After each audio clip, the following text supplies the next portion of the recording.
अंतरराष्ट्रीय युवा विद्वान, जैन दर्शन में यूनिवर्सिटी टॉप व गोल्ड मेडलिस्ट, जैन सिद्धांत एवं न्याय विषयों को सरलता से समझाने वाले, यूएसए, इंग्लैंड, ऑस्ट्रेलिया आदि अनेक देशों में जैन धर्म की महती प्रभावना करने वाले, पंडित टोडरमल पुरस्कार, युवा विद्वत रत्न आदि अनेक पुरस्कारों से सम्मानित मूर्धन्य विद्वान डॉक्टर संजीव कुमार गोधा जयपुर द्वारा जानिए धर्म का मर्म।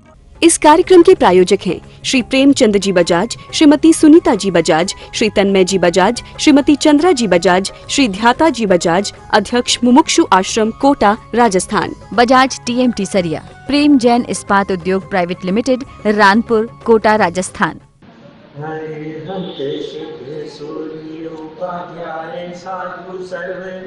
अर्थ के प्रकाशी दिन को स्वरूप जान रागते भई जो भक्ति काय को नमाए स्तुति को उचारी दिन ही काज सब आज भरे कर जोड़े बारे बारे वंदना हमारी है मंगल कल्याण सुख ऐसो हम चाहते हैं। ओ मेरी ऐसी दशा जैसी तुम लाई है, ओ मेरी ऐसी दशा जैसी तुम लाई है, ओ मेरी ऐसी दशा जैसी तुम लाई। क्षत्र चूड़ामणि नामक यह ग्रंथ, इस ग्रंथ में जीवनधर स्वामी के जन्म के पहले ही कितनी प्रकार से परिस्थितियां बदल रही है उसकी चर्चा की जा रही थी। अंदर के भाव मुखाकृति से स्पष्ट दिखाई देते हैं। ये जो संसार है, ये संसार तो संकटों का साम्राज्य है। संकट के काल में आप कितना भी शोक करो, यह कोई उपाय नहीं है उस संकट से बचने का। और संकट के काल में यदि धर्म की शरण ली जाएगी तो वही एकमात्र शरण होगा।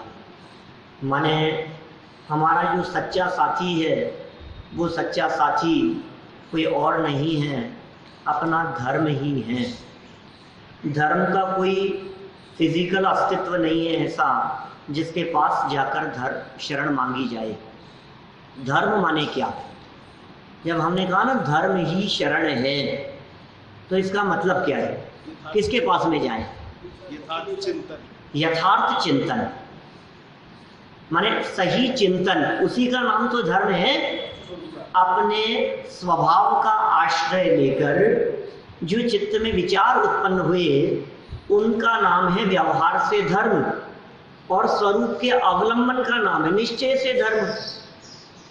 आपने जगह जगह बैनरों में ये वाक्य तो सबने पढ़ा ही है, वत्थु सहाओ धम्मो,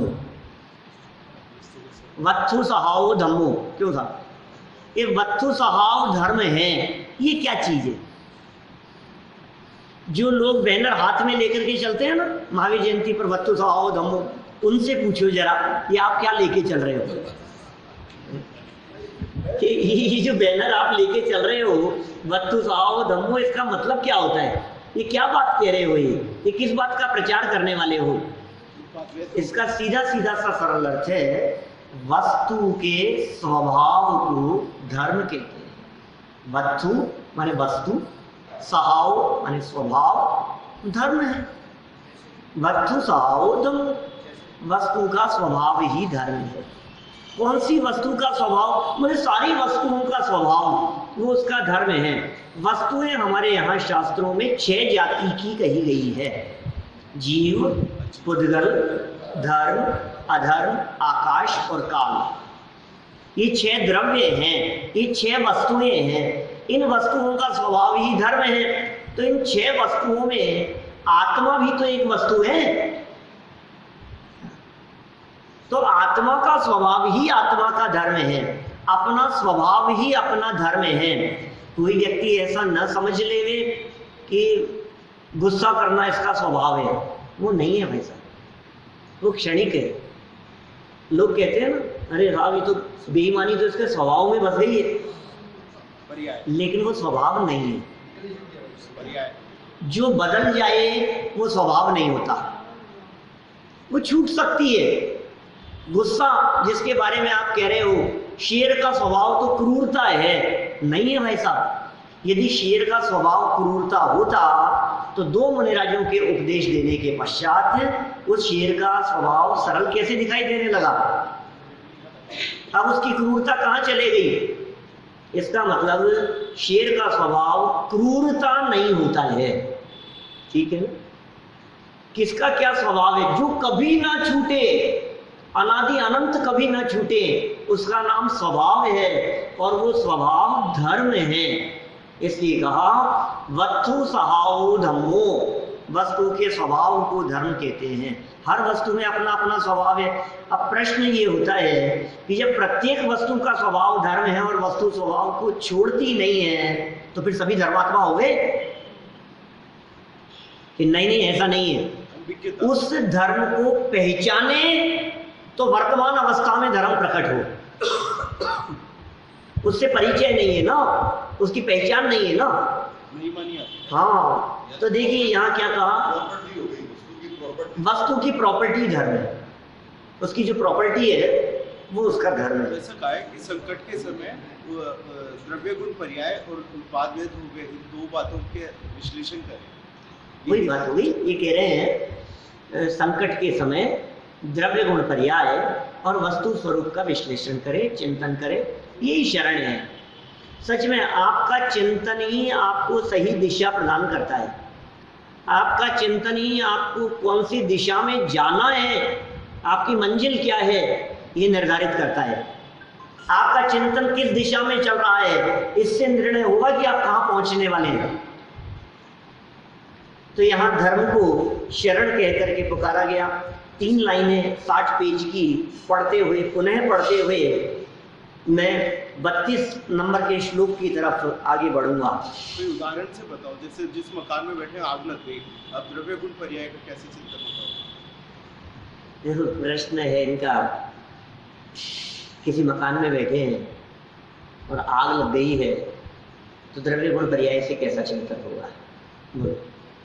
आपने कहा ना वस्तु के स्वभाव से चिंतन किया जाना चाहिए, वस्तु स्वभाव धम्मो, तो वो कैसा स्वभाव होगा और कैसा चिंतन होगा? अब आग लग गई, अब क्या करें बोलो? सुनो, बाहर में तो आग लग गई है, उसकी तो चिंता है, और अंदर में जो आग धधक रही है उसकी किसी को परवाह नहीं है। अंदर में जो कषायों की अग्नि में जल रहा है उसकी कोई परवाह नहीं करता है, उसके बारे में कोई विचार ही नहीं करता है। तो क्या ज्ञानी जीव अग्नि जलने के काल में अपने अंदर की अग्नि के ही शमन करने का प्रयास करते होंगे, बाहर की अग्नि को नहीं बुझाते होंगे? ऐसा नहीं है। अपनी भूमिका के अनुसार देखिए, यदि वो ज्ञानी अरहंत भगवान है तब तो आग का कोई फर्क ही नहीं पड़ता है, ज्ञान में झलक रही। यदि वे ज्ञानी मुनिराज हैं, क्योंकि ज्ञानी के तो बहुत सारे लेवल है ना, यदि वे ज्ञानी मुनिराज हैं तो आग जलते हुए बुझाने का भी प्रयास नहीं करेंगे। हमारे पास नजदीक आ रही है तो आ रही होगी, शरीर जला देगी तो जला देगी, वो उसकी भी परवाह नहीं करते। हाँ, यदि वो ज्ञानी पंचम गुण स्थानवर्ती है तो अपनी भूमिका के अनुसार उसको किंचित आकुलता भी होगी और किंचित प्रयास भी करेगा। यदि वो चौथे गुण स्थानवर्ती ज्ञानी है तो अपनी भूमिका के अनुसार हो सकता है भाग दौड़ भी करे, निकलने का प्रयास करे, भागने का प्रयास करे, फायर ब्रिगेड को फोन करे, नहीं, और पानी डाले, हल्ला मचे, कुछ भी हो सकता है। और यदि वो ज्ञानी अभी सम्यक दृष्टि ज्ञानी नहीं है, सिर्फ शास्त्र स्वाध्याय के आधार पर ज्ञानी है, तो ऐसा थोड़ी ना है कि वो उसको आकुलता ही नहीं होगी और बैठा रहेगा आग में, ऐसा नहीं होगा। ये तो अभी देखो, आप अभी ज्ञानियों की बात मत करो, आप इतनी बात करो, अपनी इतनी बड़ी सभा में इतने लोगों में क्या आग लग जाने पर सबकी चिंतन एक जैसा चले? नहीं ना। हमने इतने लोगों में से सबका चिंतन, एक का चिंतन दूसरे के अनुसार नहीं चलेगा ना। तो किसको कितनी शांति होगी और किसको कितनी अशांति होगी, किसकी शांति की मात्रा कितनी ज्यादा है, किसको सहजता और सरलता कितनी ज्यादा है, ये डिपेंड करता है उसके चिंतन की गहराई पर। ठीक है, तो इसलिए जिसका जितना चिंतन गहरा होता चला जाएगा उसके जीवन में उतनी सरलता और उतनी सहजता आती चली जाएगी। इसलिए चिंतन बढ़ाओ, इसलिए विचार करो, इसलिए वस्तु स्वरूप का विचार करो, निरंतर विचार करो। अरे जलते हुए के काल में भी, आग जलते हुए के काल में भी ज्ञानी निरंतर इस वस्तु स्वरूप का विचार करता है, बचाने का प्रयास करते हुए भी इस बात का विचार करता है। जितना बचना होगा उतना बच पाएगा, और जो नहीं बचना होगा वो लाख प्रयत्न करने पर भी बचाया नहीं जा सकेगा। आप तो मकान के जलने की बात कर रहे हैं, द्वारिका नगरी जल गई थी पूरी की पूरी। द्वीपायन मुनिराज के निमित्त से यादव राजकुमारों द्वारा उपद्रव किए जाने पर पूरी की पूरी द्वारिका नगरी जल गई। नेमिनाथ भगवान के समूह शरण में द्वारिका नगरी के जलने की घोषणा हो गई थी 12 वर्ष पहले ही। ऐसा उल्लेख आ गया था कि 12 वर्ष पश्चात द्वारिका नगरी जलने वाली है। समूह शरण लगा हुआ था, नेमिनाथ भगवान की दिव्य गरी गिर रही थी। सैकड़ों हजारों मनुष्य गति के जीव, अनगिनती लाखों मनुष्य गति के जीव, असंख्यात देव और अनगिनती तिर्यंच उनकी वाणी को सुन रहे थे। इतनी बड़ी सभा चल रही है द्वारिका के पास में, वहां समूह शरण आया हुआ था। सारे लोग द्वारिका नगरी के और आसपास की नगरियों के वो भगवान की दिव्य गरी सुनने के लिए बैठे हुए थे। आप कल्पना कर सकते हैं क्या स्थिति बनी होगी किसी व्यक्ति ने, क्योंकि द्वारिका नगरी सोने जैसी चमकने वाली इतनी सुंदर द्वारिका नगरी, किसी व्यक्ति के मन में जिज्ञासा हो गई कि इस द्वारिका का क्या होगा, क्या होगा। इतना सा विचार मात्र आ गया, और ये तो ऐसे ही रहेगी ना इतनी सुंदर। तो तुरंत जवाब आया 12 वर्ष पश्चात द्वारिका नगरी जल जाएगी। 12 वर्ष में, पश्चात नहीं, 15-18 वर्ष की बात नहीं, 12 वर्ष में द्वारिका नगरी जल जाएगी। 12 वर्ष का काल है द्वारिका नगरी का। क्या करें बोलो, जिसने सुना होगा उसके मन में क्या लगा होगा। अभी यदि आपको ये बात कह देवे कि जयपुर नगरी 12 साल तक रहेगी, इसके बाद जयपुर खत्म हो जाएगा, पता क्या बात करें। या तो ये हो सकता है कि आपको इस बात पे भरोसा नहीं हो, और कहने वाला व्यक्ति यदि भगवान जैसे हैं, तीर्थंकर हैं, तो आपको भरोसा तो होगा ही। तो आप क्या करेंगे, घर बदलेंगे, भागने का प्रयास करेंगे, छोड़ करके जाने का प्रयास करेंगे। 12 साल कैसे जलेगी, क्या जलेगी, वो उनसे पूछा, सारे प्रयास किए गए, फिर क्या हुआ, बचा लिया गया, बच गए होंगे ना। फिर तो नाम भी आ गया, 2 व्यक्ति बचेंगे, श्री कृष्ण और बलदेव। 2 के अलावा तीसरा व्यक्ति नहीं बचेगा इस द्वारिका नगरी से। सबके सब जलकर भस्म हो जाएंगे उस समय, जो भी होंगे सबके सब जलकर पूरी नगरी खत्म हो जाएगी। देखो जिनकी होनहार भली थी, ये उपदेश सुनते ही अनेक लोगों का गुणस्थान चौथा हो गया। अनेक ने व्रत अंगीकार कर लिए, अनेकों ने दीक्षा ले ली। ऐसा प्रसंग सुना, ऐसा सुनते ही वैराग्य भाव जागृत हो गया। दीक्षा ले ली बहुतों ने, तुरंत वहीं बहुत से लोग छोड़ करके चले गए, और बहुत से लोग जिनको भरोसा था कि नहीं था क्या कहें, उन्होंने बहुत प्रयत्न किए कि वो द्वारिका नगरी नहीं जले। क्या प्रयास किए गए, कैसे जलेगी द्वारिका नगरी। बोले द्वीपायन मुनिराज, ये द्वीपायन भी बैठे थे वहां। बोलो यार भगवान क्या कह रहे हो, मेरी वजह से द्वारिका जलेगी। भाई साहब मैं तो एक काम करता हूँ, यहाँ से सैकड़ों किलोमीटर दूर चला जाता हूँ, आऊंगा ही नहीं 12 साल लौट करके, फिर मेरे से कैसे चलेगी। चले द्वीपायन तो चले। और बोले शराब निमित्त बनेगी, तो श्री कृष्ण ने पूरी द्वारिका नगरी में शराब बंदी करा दी,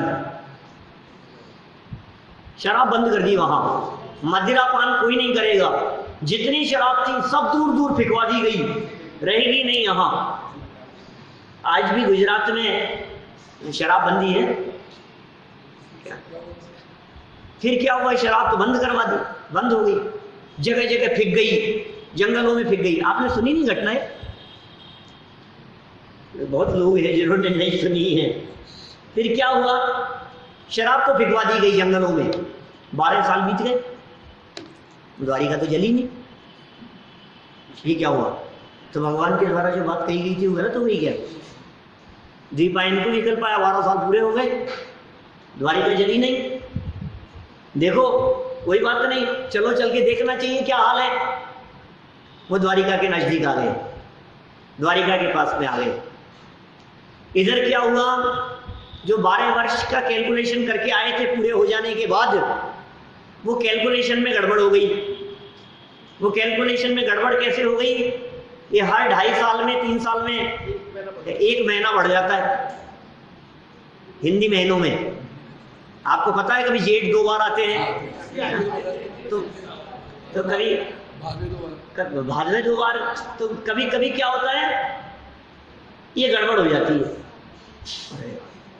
कैलकुलेशन में गड़बड़ हो गई, उनको पता नहीं था, द्वारिका तक आ गए। यादव राजकुमार जंगलों में घूमने के लिए गए हुए थे, कुछ कहीं पानी नहीं मिला, इधर उधर भटक रहे थे। तो 12 साल पहले की फेंकी हुई शराब जो गड्ढों में फिकवा दी गई थी, बरसात आती रही, बार बार में पानी और सड़ता रहा, वो शराब जो थी वो और ज्यादा मादक हो गई 12 साल में, सड़ सड़ करके। शराब तो सड़ी हुई होती है, और क्या है, अब वो भली बदबू नहीं आए सेवन करने वाले लोगों को, लेकिन वो सड़ा गला करके ही बनाई जाती है, तभी उसमें मादकता आती है। तो पानी कहीं नहीं मिला, तो गड्ढों में जो उन्हें दिखा वो उन्होंने पी लिया। मुंह से पिया, पेट में गई और दिमाग में चढ़ी शराब, नशा चढ़ गया। और जब लौट के आ रहे थे वहां से, नशे में थे, और दीपायन महाराज को बैठे हुए देखा। जब बैठे हुए देखा तो उल्टी सीधी बातें कहने लग गए, उनको नशे में पत्थर मारने लग गए, कुछ उल्टा सीधा बोलने लग गए। क्या करें? अब ये इनको दीपायन को क्रोध आया, और क्रोध के कारण इनका वो पुतला निकला रिद्धि के प्रभाव से, वो पूरे उनको भी भस्म किया क्रोध से, और पूरी द्वारिका नगरी को भी भस्म किया, और अंत में आकर के खुद को भी इन्होंने भस्म कर दिया। तो ऐसी परिस्थिति पूरी द्वारिका नगरी के जलने की बन गई। कौन बचा? द्वारिका नगरी जल रही है, आग लगी है चारों तरफ। श्री कृष्ण और बलदेव ने सबको बचाने का प्रयास किया, माता पिता भी थे, माता पिता को भी बचाने का प्रयास किया, इनको तो हम बचा लेंगे। हाथी लगा दिए, रथ में बिठा दिया, खींच करके ले जाने लगे।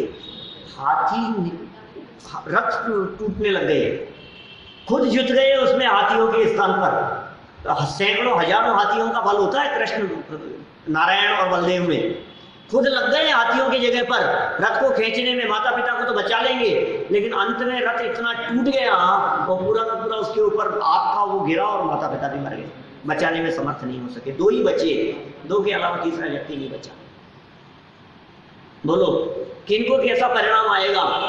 मेरे को तो ये कहना था कि जब वो पूरी द्वारिका नगरी जलने की घटना मात्र सुनी तो ज्ञानियों को विरक्ति हो गई।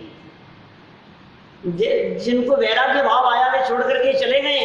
आप मकान जलने के प्रसंग की बात कर रहे थे, मकान जलने में बुझाने का परिणाम भी आएगा, ज्ञानी को बचाने का परिणाम भी आएगा। और क्या बचा है और क्या जल गया है, अब उसके बारे में ज्यादा आकुलता नहीं करता है। जो बच गया ठीक, जो जल गया सो ठीक है। जितना जलना था उतना जल गया, जितना बचना था उतना बच गया। ये है वस्तु स्वरूप का विचार। अब ये नहीं सोचता है ये क्यों जल गया। आप समझ में आ रही है बात? वस्तु स्वरूप के विचार संबंधी एक महत्वपूर्ण बिंदु अपने दिमाग में रखिए। जो हो गया है उसके बारे में विचार तो कर सकता है, वो क्या विचार करेगा? जो होना था सब हो गया, ये पर्याय का विचार है, परिणाम स्वरूप का विचार है। द्रव्य अपने अस्तित्व को कभी छोड़ता नहीं है, ये द्रव्य का विचार है। लेकिन एक विचार ज्ञानी कभी नहीं करता। क्या विचार? ये क्यों हो गया, ऐसा नहीं होना चाहिए था। आप समझ में? ऐसा नहीं होना चाहिए था। बोले ये वस्तु स्वरूप के विपरीत बात है, नहीं होना चाहिए था। तेरी इच्छा थोड़ी ना चलती है इसमें, जो हुआ है उसे स्वीकार करो, जो होता है सो होने दो, होनी को स्वीकार करो, कर्तापन का भाव न लाओ, निज हित का पुरुषार्थ करो। कर्तापन का भाव मत लाओ, अपने हित का पुरुषार्थ करो। तो ये धर्म जो है, माने ये दृष्टिकोण है, यही सच्चा उपाय है। देखिए आप इन 3 पंक्तियों को पढ़ते हुए ही बात को आगे बढ़ाएंगे। पेज नंबर 60 पर ऊपर 3 पंक्तियां दी है। अनिष्ट प्रतिभासित होने वाली अवस्था को इष्ट रूप में परिवर्तित करने का विचार आपत्ति का सही प्रतिकार नहीं। अनिष्ट परिस्थिति को इष्ट में बदल दूं, ये विचार सही नहीं है। अपितु अपना दृष्टिकोण बदलना ही सच्चा उपाय है। इसका मतलब हर परिस्थिति में, परिस्थिति नहीं बदल सकते दीपेश जी, मनस्थिति बदल सकते हो आप। परिस्थिति आपके कंट्रोल में नहीं है, मन स्थिति आपके कंट्रोल में है, तो उसको मत बदलो, इसको बदलो। वहां परिवर्तन मत करो, यहां परिवर्तन करो। जहां परिवर्तन हो सकता है वहां तो परिवर्तन करता नहीं है, और उधर परिवर्तन करने का प्रयास करता है। वो नौकर्म है और ये भाव कर्म है। नौकर्मों में परिवर्तन नहीं होता, भाव बदलो अपने। काम होना है यहां, करना चाहता है वहां, क्या होगा? अनर्थ हो रहा है। चलिए कोई बात नहीं। धर्म का अर्थ तो वितरागता है, शुद्धि है, रत्नत्रय है धर्म। समता भाव का नाम धर्म है। बोलो कौन कितना धर्मात्मा है? जिसके अंदर में जितना समता भाव है वो उतना धर्मात्मा है। वो नहीं है कौन व्यक्ति हीरा है और कौन कांच का टुकड़ा है ना? कौन निर्णय करे, कैसे निर्णय करे? कि निर्णय होता है इससे आपके हृदय में कितना समता भाव है। तो सुना है ना सबने, प्रसंग में सुनाया भी था एक दिन, वो उसमें भी चलता रहता है बहुत। हाँ, अंधे व्यक्ति ने पकड़ लिया वो। आपने नहीं सुना सर? आपने भी नहीं सुना? आपने भी नहीं सुना है? क्या बात कर रहे हैं? चलो 2 मिनट में सुनाता हूँ, 2 मिनट में सुना के आगे बढ़ता हूँ। एक व्यक्ति राज दरबार लगा हुआ था राजा का, और सर्दियों का समय था, तो राज दरबार बाहर लगा रखा था। महल में नहीं था, दरबार में नहीं था। दरबार महल के बाहर बैठे हुए थे सब लोग, प्रजा बैठी हुई थी, लोग बैठे हुए थे। राजा का सिंहासन लगा हुआ था। अन्य लोग अपनी समस्याएं लेकर के आते थे, राजा समाधान कर देता था। इतने में ही ऐसा हुआ कि कोई बाहर गांव का व्यक्ति 2 पीस लेकर के आया, चमकते हुए दिखाई दे रहे थे, बहुत सुंदर थे, एक जैसे थे। सामने ला करके राजा के सामने टेबल पर रखे। महाराज ये जो 2 पीस हैं, ये दोनों जो एक जैसे दिख रहे हैं, इनमें एक कांच है और दूसरा डायमंड है। सूर्य की किरणें उनके ऊपर पड़ रही थी तो दोनों चमकते हुए दिखाई दे रहे थे, दोनों में रोशनी दिखाई दे रही थी, एक जैसे चमक रहे थे। तो बोले क्या करें? बोले महाराज बहुत गाँवों में घूमता हुआ आ रहा हूँ और बड़े बड़े लोगों को मैंने चैलेंज किया है, यदि ये बतला पाए कि कौन सा कांच है और कौन सा डायमंड है, तो यदि आपने बतला दिया या आपके दरबार में किसी ने बतला दिया तो ये आपका हो जाएगा, और यदि नहीं बतला पाए तो इतना पुरस्कार, इतना इनाम मुझे चाहिए। राजा को कोई व्यक्ति चैलेंज करे, अकेले राजा की बात नहीं है, राजा, मंत्री, प्रजा, अच्छे अच्छे पार के लोग बैठे हुए हैं। बोले क्या बात करते हो? यदि एक कांच का टुकड़ा और एक डायमंड है तो क्यों नहीं पहचाना जाएगा? लोग पहचानने लगे, कोशिश करने लगे धीरे धीरे। राजा तो फेल हो ही गया, क्योंकि किसी प्रकार का कोई अंतर नहीं दिखाई दे रहा था। सभा में बैठे हुए लोग भी फेल हो गए, लेकिन जो डायमंड के पार की लोग थे सबने देखने का प्रयास किया, रत्नों के पार की लोग भी नहीं पकड़ पाए। ये क्या चक्कर है? नहीं पकड़ पा रहे, नहीं पकड़ पा रहे, नहीं पकड़ पा रहे। सभा समाप्ति का समय आया। महाराज क्या बात है, आपके राज्य में भी कोई नहीं है ऐसा? महाराज ने फिर घोषणा की। इतने में बीच सभा में से आवाज आई, महाराज मैं कोशिश करूं, एक अंधा व्यक्ति हाथ खड़ा करके कहता है। सब लोग देखने लग गए, ये अंधा व्यक्ति, आंख वाले तो देख नहीं पाए, ये अंधा व्यक्ति देखेगा, ये तो क्या बात है। लेकिन कोई बात नहीं, करो, कोई बात नहीं, कोशिश करो। क्या बताओ? हाथ में लिया उसने और बता दिया, ये डायमंड है और ये कांच है। जो लेकर के आया था उसने कहा ऐसा कहने से काम नहीं चलेगा, ऐसा कहने से थोड़ी ना काम चलेगा, 50% चांस तो है ही, कोई इस पे हाथ रख देगा, कोई इस पे हाथ रख देगा। आपको ये तर्क सहित बतलाना पड़ेगा कि आखिर ये डायमंड क्यों है और ये कांच का टुकड़ा क्यों है। तो उस अंधे व्यक्ति ने जवाब दिया, हम इतनी देर से धूप में बैठे हैं, इस धूप में जो गर्म हो गया वो कांच, और जो गर्म नहीं हुआ वो डायमंड। क्या समझ में आई बात आपके? आप कांच हैं कि आप डायमंड हैं? कि प्रतिकूल परिस्थितियों की धूप आने पर आप कितना जल्दी गर्म हो जाते हैं, उतने हल्के लेवल के कांच के टुकड़े हैं। और यदि उन प्रतिकूल परिस्थितियों में भी समता भाव आपके हृदय में दिखाई देता है, तो आप सच में दुनिया कुछ भी कहे, लेकिन आप डायमंड जैसे हैं। सोना कीचड़ में जंग नहीं खाता, सोना कीचड़ में जंग नहीं खाता है, डायमंड कभी गर्म नहीं होता है। तो वज्र की जैसा है, आप निर्णय करें अपने आप के बारे में। ये कह रहे हैं प्रतिकूल परिस्थितियों में धर्म, ये समता भाव का नाम धर्म है, सहजता और सरलता का नाम धर्म है। प्रशस्त राग भाव भी धर्म नहीं है, यह बंध का ही कारण है। ये सब चर्चाएं कल तक हम यहाँ कर चुके थे, थोड़ा तो आगे बढ़े। अज्ञानी की दुख संबंधी मान्यता। अज्ञानी क्या कहता है, कैसी मान्यता है अज्ञानी की? अब देखो, अज्ञानी की मान्यता बता रहे, अपने अपने दिल में झांक के देखना, मैं कितना ज्ञानी हूं। कहीं ऐसी मान्यता मेरी तो नहीं है। इत्यादि स्वामी वाक्येन लब्धाश्वासा यथा पुरम पत्यासाकम सौरे में दुख चिंता ही तत्क्षणे।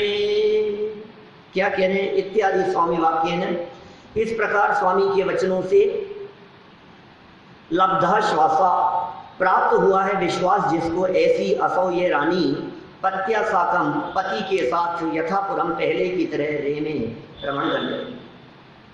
जब इतना विश्वास पति के वचनों से सुना, धैर्य की बात कही, पुरुषार्थ की बात कही, विपत्ति के काल में धर्म ही शरण है और मरने के विचार मात्र से तुम मूर्छित हो रही हो।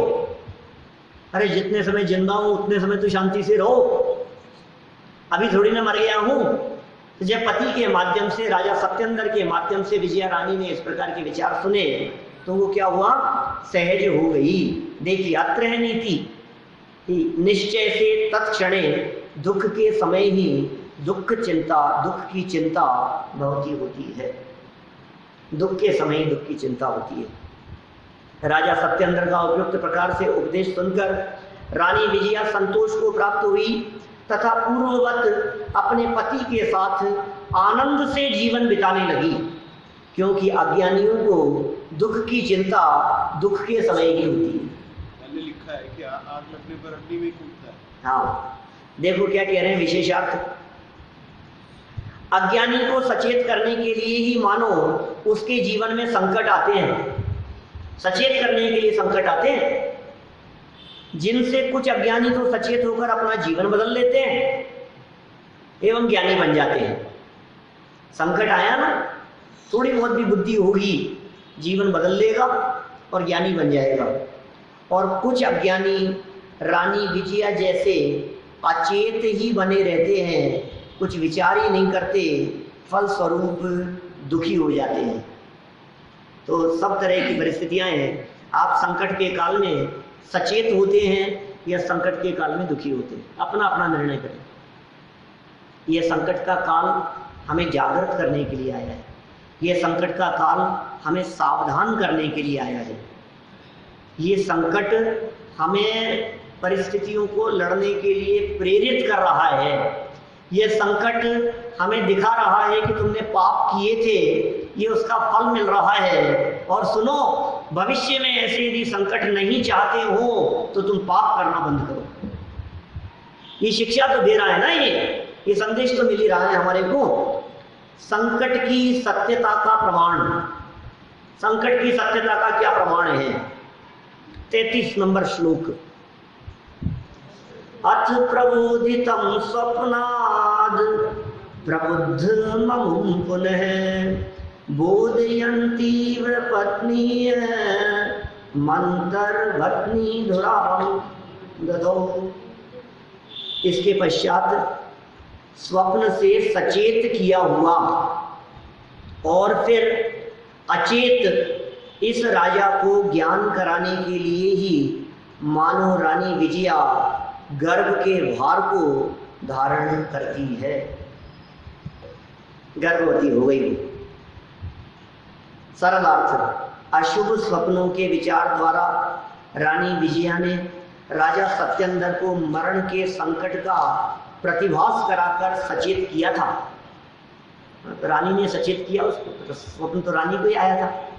अशुभ स्वप्न बतला दिया और मरण का ज्ञान करा दिया, तथापि सत्येंद्र विषयानुराग में सब भूल गए।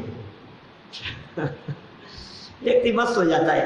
जिस दिन ज्योतिषी ने आपको मौत के बारे में कहा हो, 1-2 दिन तो आपको नींद नहीं आती, फिर तो ठीक है यार, फिर निश्चिंत हो जाता है। वो कौन सा क्या होने वाला है, कोई ऐसा होता है क्या? तो कुछ नहीं, फिर निश्चिंत हो जाते हैं। सत्येंद्र का भी यही हाल हुआ। सबको वैराग्य आता है लेकिन शमशान में। हाँ, विषयानुराग में सब भूल गए।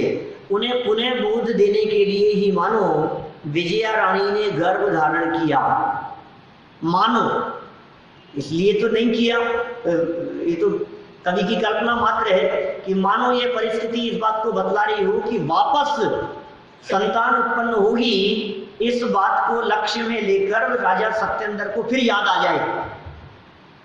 क्या वो हरा भरा वृक्ष, छोटा हरा वृक्ष देखा था, अशोक वृक्ष, बोले गर्भवती होगी तो हो सकता है शायद सत्येंद्र कुछ समझ जाए। देखिए विशेषार्थ, अपने मरण का निर्णय होने पर भी राजा सत्येंद्र उतने सचेत नहीं हुए जितना कि होना चाहिए था।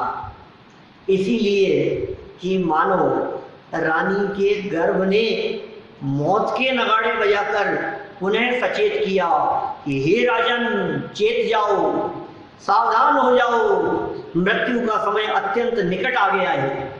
आप होते हैं सचेत, सावधान। यहाँ कोई है जिनके हार्ट की प्रॉब्लम हुई है?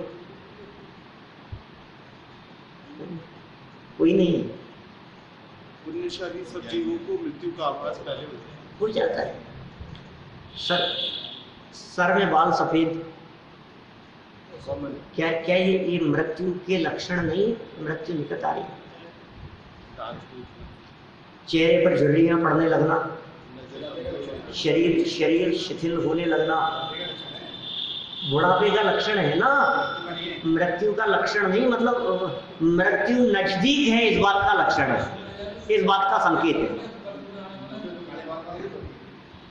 लेकिन मृत्यु नजदीक है। काले बाल वालों की मृत्यु तो लोग कहते हैं अचानक हो गई, और सफेद बाल वालों की मृत्यु के बारे में तो लोग कहते हैं कि हाँ मरना ही था अब तो।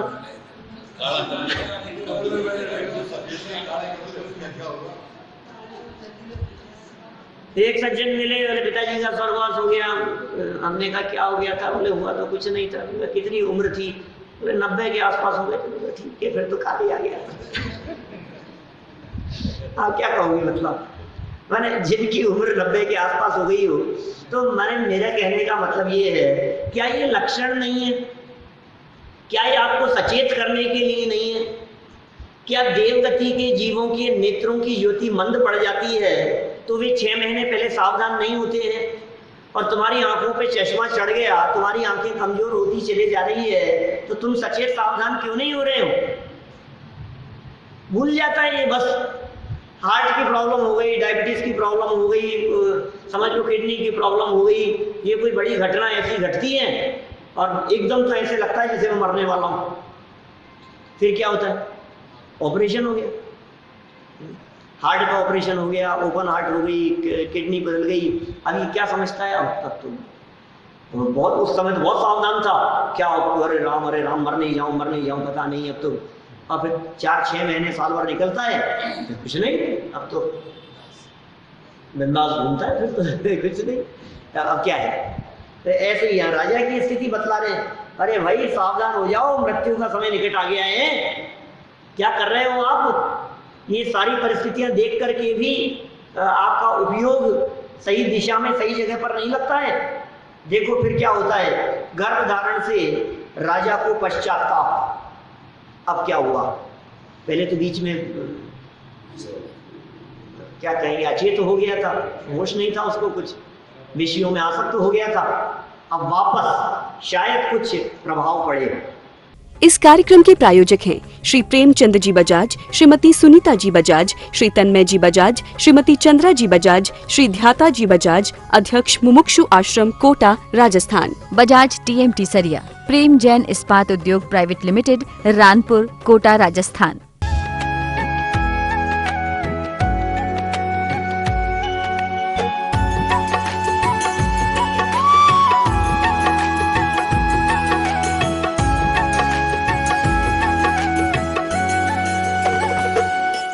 अंतरराष्ट्रीय युवा विद्वान, जैन दर्शन में यूनिवर्सिटी टॉप व गोल्ड मेडलिस्ट, जैन सिद्धांत एवं न्याय विषयों को सरलता से समझाने वाले, USA, इंग्लैंड, ऑस्ट्रेलिया आदि अनेक देशों में जैन धर्म की महती प्रभावना करने वाले, पंडित टोडरमल पुरस्कार, युवा विद्वत रत्न आदि अनेक पुरस्कारों से सम्मानित मूर्धन्य विद्वान डॉक्टर संजीव कुमार गोधा, जयपुर द्वारा जानिए धर्म का मर्म।